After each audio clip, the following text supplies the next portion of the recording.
avec toute cette petite partie-là, je vais venir faire un système à douille. Donc je vais rentrer la matière ici et venir l'évaser derrière.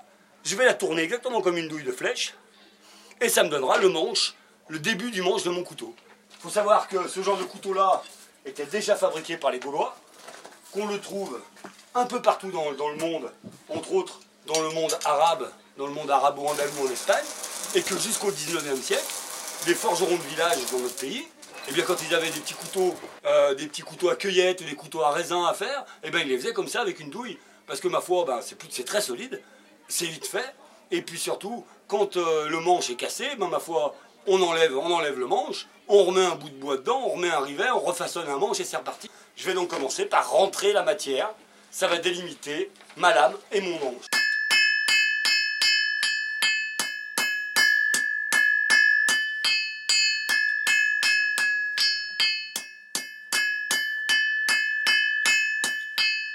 Donc cette petite partie-là, elle va me servir à faire la douille et le manche. L'étirer comme si je voulais faire comme tout à l'heure pour une pointe de flèche, et donc faire une douille à l'arrière de ce couteau.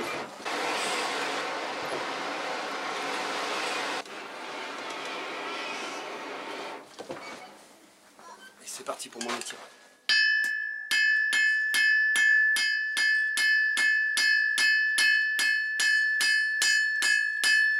Encore un tout petit peu épais.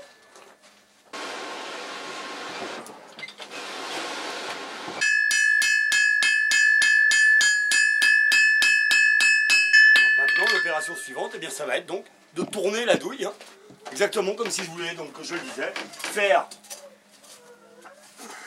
un entonnoir.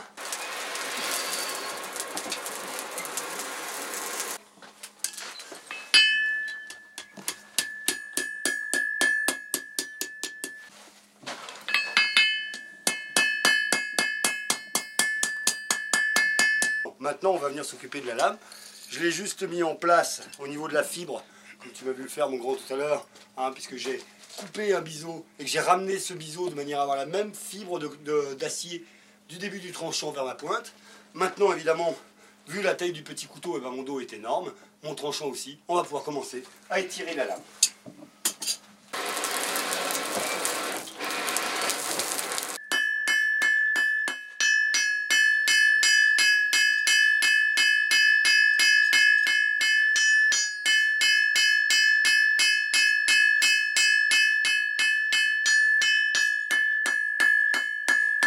Alors souvent on me demande hein, pourquoi je tape à côté. Alors souvent je dis c'est parce que je me rate, mais personne ne me croit en fait. Le fait de taper à côté en fait me permet de garder mon rythme.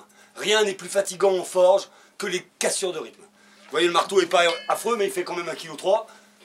Le fait, si vous arrêtez et que vous tournez, donc souvent au moment où je tourne ma pièce, eh bien je tape à côté, ça renvoie mon marteau et le fait d'être ainsi en rythme nous permet de nous fatiguer 3 fois moins.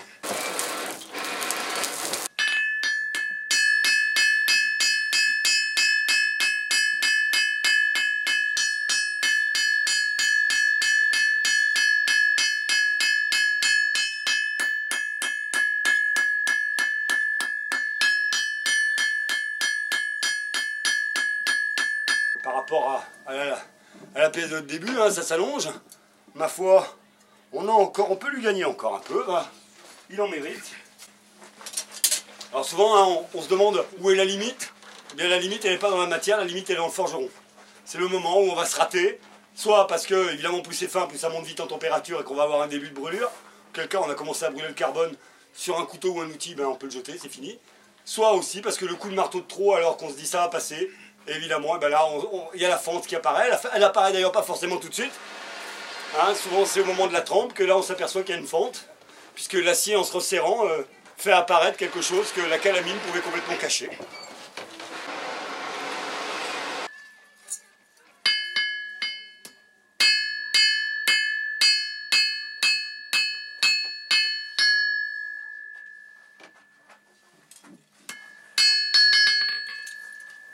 Voilà. Un petit couteau. Alors, ce qui est rigolo pour la petite histoire, c'est qu'en fait, je les ai fait, n'est-ce pas, dans une chute, c'est-à-dire dans une lame d'épée cassée. Parce que c'était à l'époque courant que dès qu'on avait une pièce un peu importante, eh bien, ma foi, qui était cassée, on l'a récupéré en permanence. Hein. L'acier se recycle, et ce depuis le néolithique, depuis son avènement. Ce qui explique aussi pourquoi, finalement, il y a beaucoup de pièces qu'on ne retrouve pas. Non pas parce que l'acier était de mauvaise qualité, mais dès qu'une lame, un outil, ou etc. était vraiment trop abîmé pour sa fonction première, eh bien on venait soit en prendre une partie pour faire des choses plus petites, soit le réamalgamer en un lingot qu'on venait replier ainsi de manière à avoir, n'est-ce pas, un acier homogène, et auquel cas, eh bien évidemment, on ne retrouvait pas l'objet originel, hein, il a été remis dans la masse. Il faut savoir que, et ce depuis le 19e, dans les convertisseurs et dans les fours, on continue à mettre, c'est pour ça que les marchands de ferraille, n'est-ce pas, font fortune, on continue à remettre de l'acier ancien qui permet de donner un lion au nouvel acier.